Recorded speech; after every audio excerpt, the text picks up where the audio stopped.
hello पापा पाए लगे तनी खूब कनकनाइल रहो बियाह करेला पतोहिया के घरे त लियावो पापा हमर पापा काहे रोता देखो ना जरा से बियाह क के लेके आ रहनी अनु वो अब दूसरा के संग भाग गइल पापा का करे भाग गए हाँ ठीक भइल मारा हमरा से कहत ले कि पापा कोले नी बियाह बाबा करो ए बेटा अब बुझाए अब तू मजा लेता सुनो ना माफ कर पापा हम कान धरतानी गलती पर बड़ा शर्मिंदा हम बानी माफ कर पापा हम कान धरतानी गलती पर बड़ा शर्मिंदा हम बानी टेंशन से दुबर भइनी पानी चढ़े लागल माना कइले रहनी त नाम मनल अब कहत रह कि पानी चढ़ता पापा का रे हम ओकरा से बड़ी प्यार करत रहनी पापा तब करू तर माऊ माऊ करत रह कैले रही जमाना से बियाह भागा के उ दोसरा संगे भागल कैले रही जमाना से बियाह भागा के उ दोसरा संगे भागल पापा दोसरा संगे भागल दोसरा संगे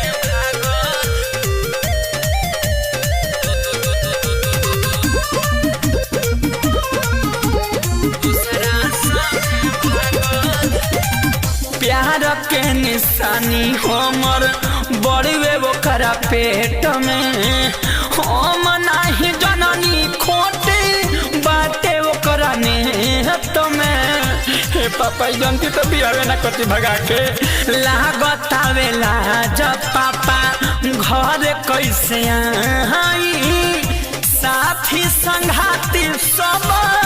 हमके चिढ़ाइए पापा ओकरे फिक्रिया लागे हो ही जाए पागल हे पापा